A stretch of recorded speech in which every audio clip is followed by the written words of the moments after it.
US market से plus Indian market से हम लोगों को कुछ डेटा पॉइंट्स आने वाले हैं जो मार्केट में एक ट्रिगर की तरह काम करेंगे। तो यहाँ पे इन्फ्लेशन का डेटा आने वाला था।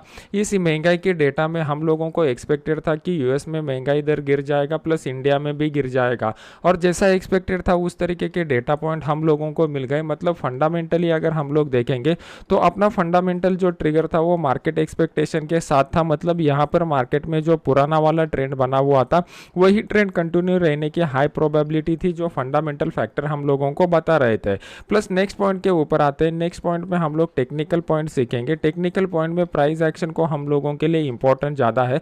तो प्राइस एक्शन में अगर आप डेली चार्ट के ऊपर जाते हो तो डेली चार्ट में आपको यहाँ पर क्लियर कट दिखाई दे रहा था कि मार्केट जो है वो कंटिन्यूसली अप ट्रेंड में बना हुआ है, और यहाँ पर जो रेजिस्टेंस का पॉइंट है सिर्फ उसके ऊपर मार्केट सस्टेन होना इंपॉर्टेंट था, जो हमारे लिए बहुत ही क्रूशियल फैक्टर था। और नेक्स्ट टारगेट हमारा जो निकल के आ रहा था वो ये वाला रेजिस्टेंस पॉइंट, मतलब 42,000 वाला रेजिस्टेंस पॉइंट निकल के आ रहा था।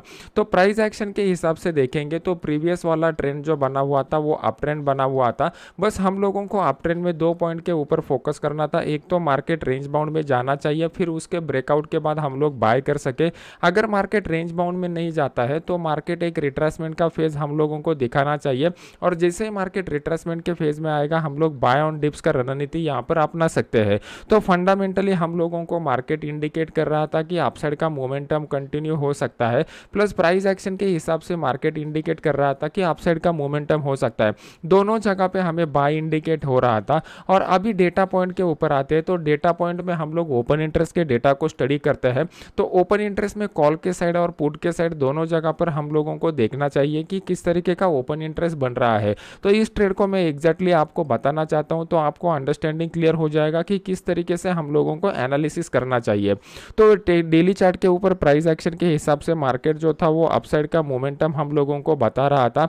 इंट्राडे में पर्टिकुलरली हम लोग 5 मिनट और 15 मिनट के चार्ट को इस्तेमाल करते हैं। तो मैं आपको यहाँ पे 5 मिनट चार्ट के ऊपर एक्सप्लेन करके बताना चाहता हूँ। इनिशियली मार्केट जो था ग्लोबल मार्केट पॉजिटिव में क्लोज हुए थे, लेकिन ज़्यादा पॉजिटिव में क्लोज नहीं हुए थे। प्लस अगर मॉर्निंग में एशियन मार्केट देखेंगे तो एशियन मार्केट पॉजिटिव में थे, इसकी वजह से अपना मार्केट भी पॉजिटिव टोन के साथ खुला। फिर नीचे आने के बाद इमीडिएटली मार्केट में एक अपसाइड का मोमेंटम आया। इस अपसाइड के मोमेंटम को हम लोग कैच नहीं कर पाए। फिर मैंने उसके बाद वेट एंड वॉच की मोड पे रहना प्रेफर किया, और जब मार्केट नीचे आ रहा था तो मैं यहाँ पे ओपन इंटरेस्ट के डेटा को चेक कर रहा था। मेरे लिए इंपॉर्टेंट क्या था, अगर ऊपर की साइड में यहाँ पर जो 41,700 और 800 के स्ट्राइक प्राइस है, वो 41,700 और 800 के स्ट्राइक प्राइस में कॉल की साइड में ओपन इंटरेस्ट का डेटा कैसा बिल्टअप हो रहा था, ये मेरे लिए इंपॉर्टेंट था। और नीचे की साइड में 41,500 का जो स्ट्राइक प्राइस है वो 41,500 के स्ट्राइक प्राइस में पुट में किस तरीके का ओपन इंटरेस्ट बिल्टअप हो रहा था।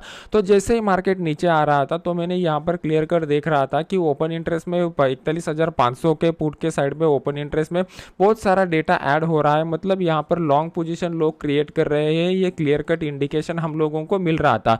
फिर मैंने यहाँ पर देखा प्राइस एक्शन के हिसाब से मार्केट ऊपर चला गया, फिर सेलर एक्टिव हो गए, उन्होंने मार्केट को नीचे लेके आने की कोशिश की, लेकिन प्रीवियस टाइम पर जो लो बना हुआ था इस लो को मार्केट ब्रेक नहीं कर पाया, और मार्केट ने एक हायर लो यहाँ पर दे दिया। तो जैसे ही मार्केट ने यहाँ पर हायर लो बनाए, यहाँ पर कंसोलिडेशन फेज के ब्रेकआउट के बाद मैंने आपको यहाँ पर बाय का सिग्नल दिया हुआ था।